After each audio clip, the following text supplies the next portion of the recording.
Hello दोस्तों, तो कैसे हैं आप सब। आपने एक वाक्य सुना होगा कि भगवान के घर देर है अंधेर नहीं।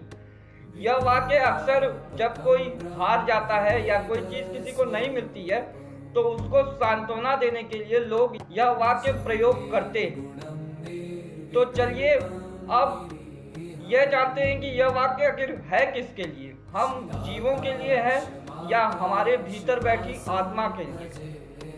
तो यह वाक्य हम जीवों के लिए नहीं बल्कि हमारे भीतर बैठी आत्मा के लिए। अब कैसे, चलिए समझते हैं। एक उदाहरण लेते हैं। दरअसल एक द्रोण नाम के वसु थे और उनकी धरा नाम की पत्नी थी। दोनों ने कई हजार वर्षों तक तपस्या की थी भगवान विष्णु की, और अंत में भगवान विष्णु ने उन्हें दर्शन दिया और वर मांगने को कहा।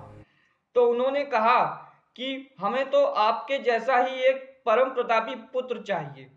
तो भगवान विष्णु ने कहा कि मेरे जैसा इस जगत में कोई नहीं है, अतः मैं ही आपके पुत्र रूप में आपके घर आऊंगा, पर इस जन्म में नहीं। तो उन्होंने कहा कि आपके घर मैं जन्म तो नहीं लूंगा, पर आपको मेरा पालन पोषण करने का मौका अवश्य मिलेगा। और वैसा ही हुआ कि द्वापर युग के अंत में भगवान विष्णु कृष्ण रूप में उनके घर आए, और द्वापर युग के अंत में द्रोण नाम के जो वसु थे उनका जन्म नंद राय के रूप में हुआ, और उनकी धरा नाम की पत्नी का जन्म यशोदा रूप में हुआ। और भगवान विष्णु के 8वें अवतार भगवान कृष्ण का लालन पालन करने का सुनहरा अवसर उनको मिला।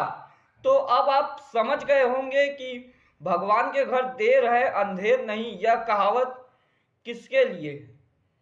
यह कहावत हमारे भीतर बैठी आत्मा के लिए है, जो सनातन है, जिसके लिए कोई जन्म नहीं है, कोई मृत्यु नहीं है, सारा समय एक बराबर।